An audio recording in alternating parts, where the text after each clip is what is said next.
Welcome to another one of my videos.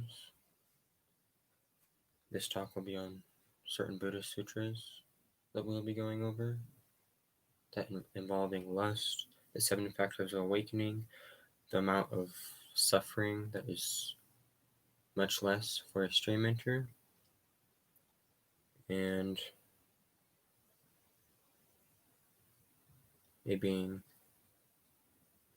Sutta Sutta. So first we begin with the Ananda Sutta. Ananda. On one occasion, Venerable Ananda was staying near Savatthi in Jeta's Grove, Anathapindika's monastery. Then early in the morning he put on his robes, and carrying his bowl and outer robe, went into Saravati for alms, when Venerable Mangisa, as his attendant monk, now at that time dissatisfaction with the chaste life had arisen in Venerable Vangisa. Lust invaded his mind, so he addressed Venerable Ananda with this verse. With sensual lust I burn, my mind is on fire. Please, Gotama, from compassion, tell me how to put it out. Venerable Ananda says, from distorted perception your mind is on fire. Shun the theme of the beautiful, accompanied by lust. See mental fabrications as other, as stress and not self. Extinguish your great lust. Don't keep burning again and again. Develop the mind well-centered and one in the foul, through the foul, having your mindfulness immersed in the body. Be one who pursues disenchantment. Develop the themeless. Cast out conceit. Then, from breaking through conceit, you will go on your way at peace. So it sounds like the monk was caught in conceit of caste, whether it be superiority, inferiority, comparing yourself with others, or back then the untouchables, caste systems, or lust in the mind. I like this sutra because it tells you to watch your perception and see mental fabrications as other, as stress and non-self. So perceptions of conceit, perceptions of yourself being a certain way, higher, superiority, or in a certain caste. See that perception, acknowledge it in your mind as other, as stress and non-self.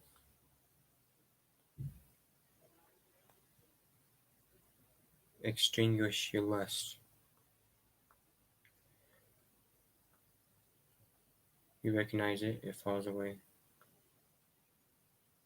When you recognize its inconstant suffering or non-self, cultivate disenchantment and then dispassion towards it,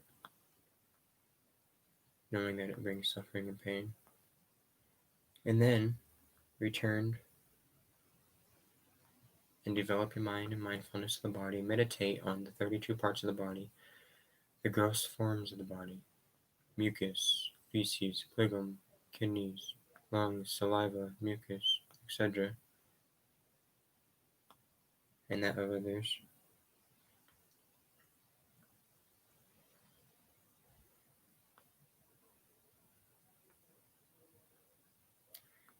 Next is the Nakasika Sutta, the tip of the fingernail. I have heard that on one occasion the Blessed One was staying near Saravati at Jeta's Grove, Anathapindika's monastery. Then the Blessed One, picking up a little bit of dust with the tip of his finger, said to the monks, what do you think, monks? Which is greater, the little bit of dust I have picked up with the tip of my fingernail, or the great earth? The great earth is far greater, Lord. The little bit of dust the Blessed One has picked up with the tip of his finger is next to nothing. It's not 100th, 1,000th, 100,000th. This little bit of dust the Blessed One has picked up with the tip of his fingernail when compared with the great earth. In the same way, monks, for a disciple of the noble ones who is consummate in view, an individual who has broken through to stream entry, the suffering and stress that is totally ended and extinguished is far greater. That which remains in the state of having at most 7 remaining lifetimes is next to nothing. It's not 100th, 1,000th, or 100th, which compared with the previous master suffering. That's how great the benefit is of breaking through to the Dharma, monks. That's how great the benefit is of abstaining the Dhamma I. So it discusses stream entry, how great it is, how little suffering it is compared, and that for a stream enter, there is at most 7 lifetimes remaining, which is next to nothing. So, according to Theravada, stream entry is the first path to enlightenment. Altogether, one travels 4 paths. In order to attain stream entry, one has to progress through a cycle of insight, jhanas, meditative absorptions. That means practicing vipassana and allowing the intention to become higher resolution and penetrating, while noticing the qualities of phenomenon as impermanent, unsatisfactory, and not self. There are 4 vipassana jhanas to complete, and then one attains the path of stream entry. A common problem is that people often think that the second jhana is enlightenment, or at least stream entry, when it is simply the second jhana, and there is further to go. Now, we go on to the Satta Sutta, a being. A translator's note before the sutra. A number of discourses make this point that the mind is fettered not by things like the 5 aggregates or the objects of the 6 senses, but by the act of passion and delight for them. There are 2 ways to try to cut through this fetter. One is to focus on the drawbacks of passion and delight in and of themselves, seeing clearly the stress and suffering they engender in the mind. The other is to analyze the objects of passion and delight in such a way that they no longer seem worthy of our interest. This second approach is the one recommended in this discourse. When the Buddha talks of smashing, scattering, and demolishing form, etc., and making it unfit for play, he is referring to the practice of analyzing form minutely into its component parts until it no longer seems a fit object for passion and delight. When all 5 aggregates can be treated in this way, the mind is left with no conditioned object to serve as a focal point for its passion, and so is released, at the very least, to the stage of awakening called non-return. I have heard that on one occasion the Blessed One was staying near Saravati at Jeta's Grove, Anathapindika's monastery. Then Venerable Radha went to the Blessed One, and on arrival, having bowed down to him, sat to one side.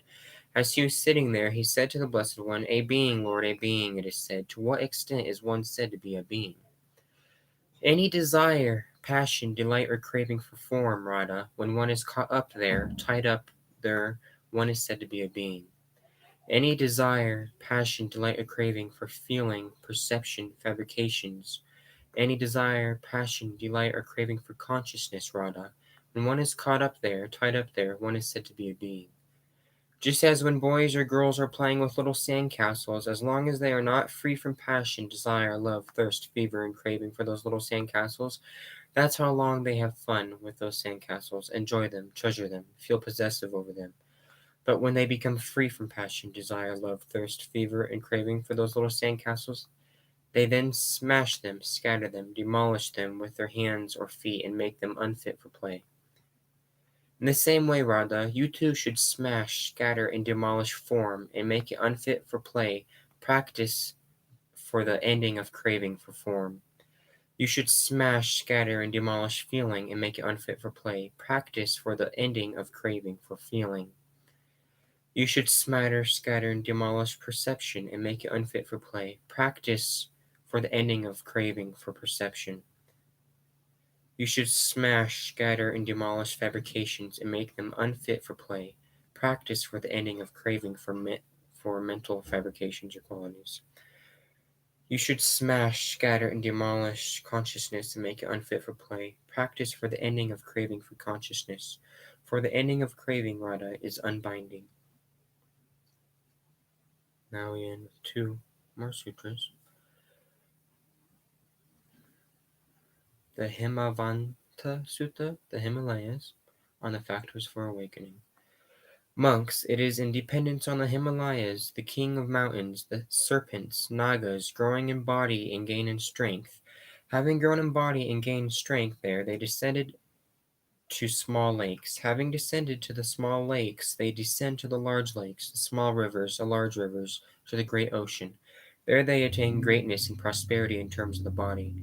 In the same way, it is dependent on virtue, established on virtue, having developed and pursued the 7 factors of awakening, that a monk attains to greatness and prosperity in the terms of mental qualities. And how is it that a monk, in dependence on virtue, established on virtue, having developed and pursued the 7 qualities for awakening, attains to greatness and prosperity in terms of mental qualities? There is the case where a monk develops mindfulness as a factor for awakening, dependent on seclusion, dependent on depassion, dependent on cessation, resulting in relinquishment. He develops analysis of qualities as a factor for awakening, investigation.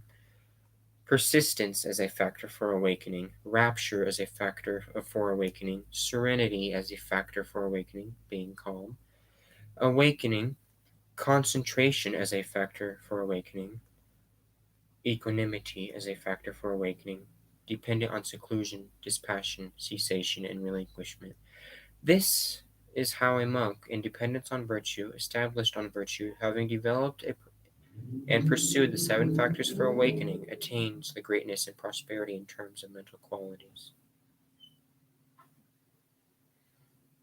Now we go on to ending the Kaya Sutta, SN 4626. Monks develop the path and practice leading to the end of craving. And which is the path, which is the practice leading to the ending of craving? The 7 factors for awakening: mindfulness as a factor for awakening, analysis of qualities as a factor for awakening, persistence as a factor, rapture, calm, concentration, and equanimity as a factor for awakening. When this was said, Venerable Udayan said to the Blessed One, "How are the 7 factors of awakening developed, pursued, so as to lead to the ending of craving?"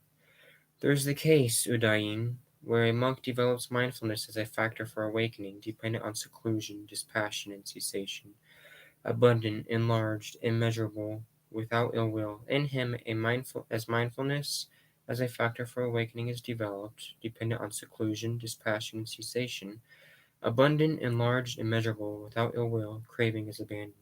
Similarly with the remaining factors for awakening. From the abandoning of craving, action, kama, is abandoned. From the abandoning of action, stress is abandoned. Thus, Udayin, from the ending of craving comes the ending of action. From the ending of action, the ending of stress.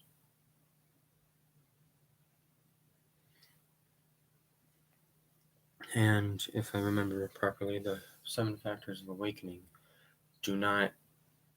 are not the enlightened state of mind, but they can lead you to unbinding, to the awakening, the awakened state. Venerable Sariputra, this monk said to other monks that he could intentionally decide to go in between each factor of awakening, recognizing as all of them arising, coming and going within himself.